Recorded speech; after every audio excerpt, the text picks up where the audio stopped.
pembelajaran mandiri. Kita refleksi dulu deh Bapak Ibu, dari dua orang guru, ada yang namanya guru Huda, Pak Huda, dan guru Dina. Nah, Pak Huda ini kecilan ya? Iya.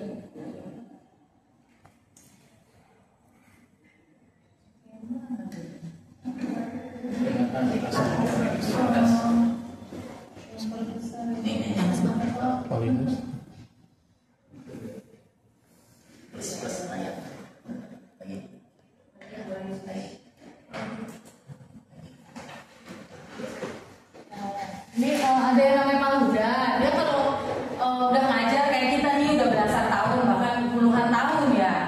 Kita udah ngajar lama banget, udah belasan bahkan puluhan tahun. Tiap pagi dia datang ke sekolah, jadwalnya yang selalu rapi. Terus biasanya kelas dimulai dengan baca buku pelajaran secara bergiliran, itu literasinya berjalan. Kemudian memberi penjelasan, lalu diakhiri dengan mengerjakan soal UTKS. Semuanya dia sudah siapkan dan sudah terlaksana dengan baik, persis seperti yang dia pelajari tentang cara belajar yang benar.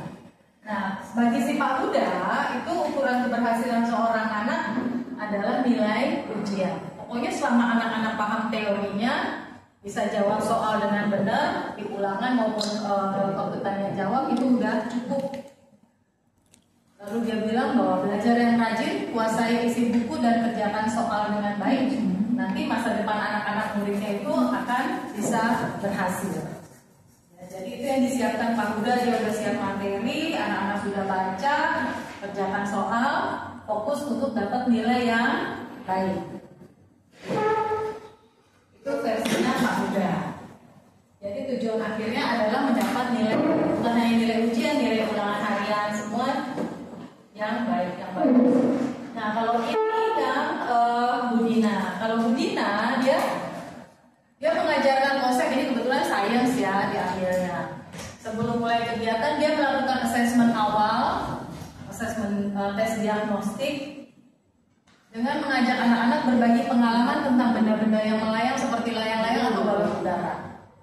Terus dari diskusi tersebut, itu bukan Bu Fuji ya, Bu Dina. Ini Bu Dina nih. Bu Dina menyadari bahwa muridnya lebih antusias belajar jika langsung praktek daripada hanya mendengarkan penjelasan teori.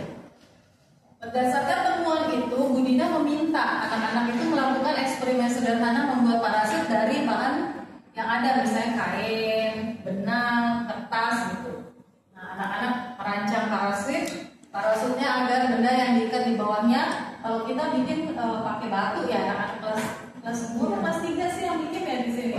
Pakai pemberat di bawahnya itu ya, supaya bisa turun dengan lambat. Nah, eksperimen dilakukan di halaman sekolah dan anak-anak itu diminta catat dan menganalisa hasilnya untuk paham bagaimana ukuran parasit mempengaruhi kecepatan jatuh benda. Nah, di akhir kegiatannya Bu Dina memberikan asesmen berbasis proyek. Jadi asesmennya bukan tertulis di kelas, dia proyek, lalu siswa dinilai berdasarkan proses dan hasil eksperimen mereka. Kemampuan anak-anak dalam menganalisa data dan mengaitkan konsep gravitasi pengambilan pengalaman sehari-hari itu menjadi poin penilaian. Nah, dengan pendekatan ini siswa anak-anak itu lebih antusias dan mudah memahami materi. Jadi ada dua guru nih, Pak Huda sama Bu Dina. Nah, kalau tadi si Pak Huda penekanannya pada nilai, ya kan ya, nilai ujian. Kalau si Bu Dina penekanannya pada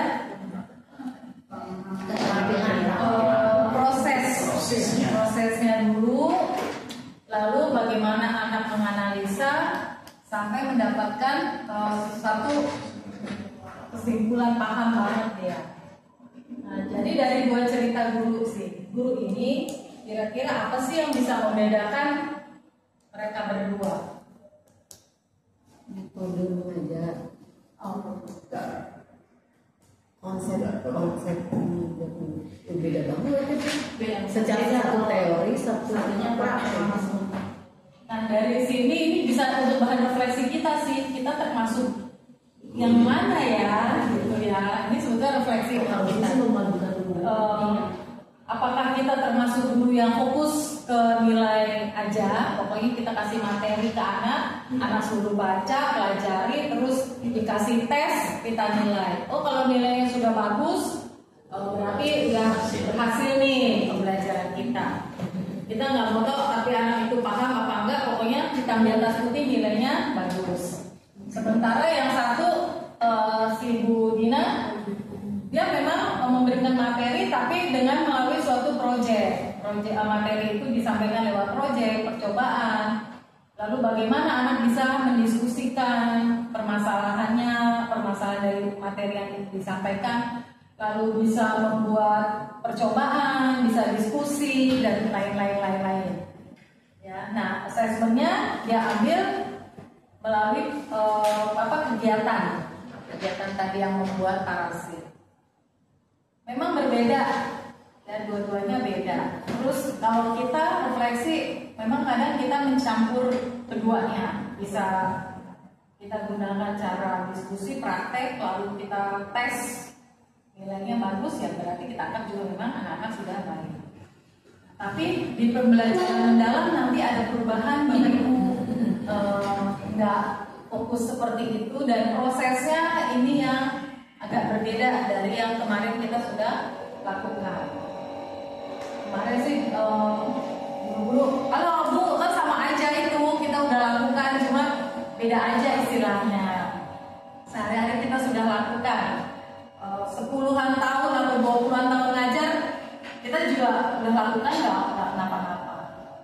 Nah, inilah yang melatar belakangi kementerian, kenapa kok ada harus ditambahkan dengan meningkatkan PR ini di learning. Karena ternyata katanya dari hasil PISA, Indonesia itu rendah, ya di bawah dan dibandingkan negara-negara yang lain. Terus kebetulan juga kemarin yang untuk pelatihan di ruangan saya itu memang sekolah-sekolah yang dapat BOS kinerja.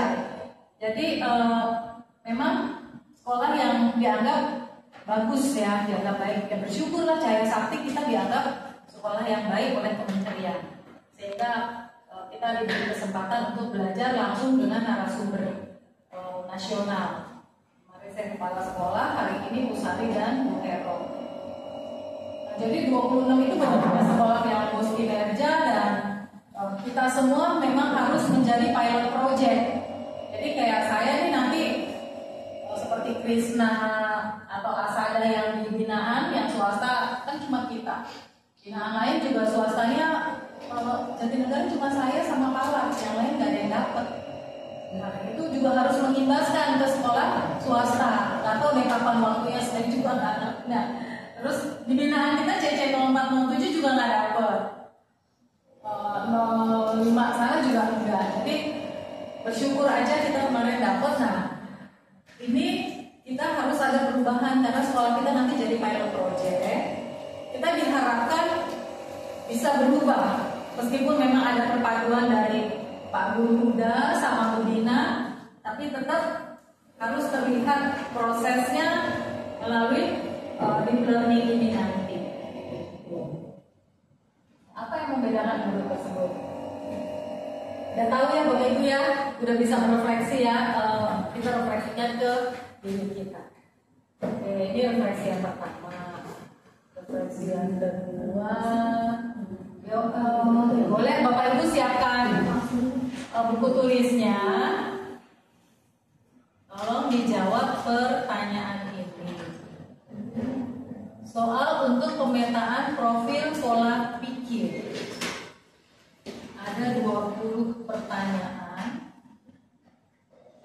Masuk Pak Toyo dijawab dulu ini ya Pak. Nggak kelihatan ya.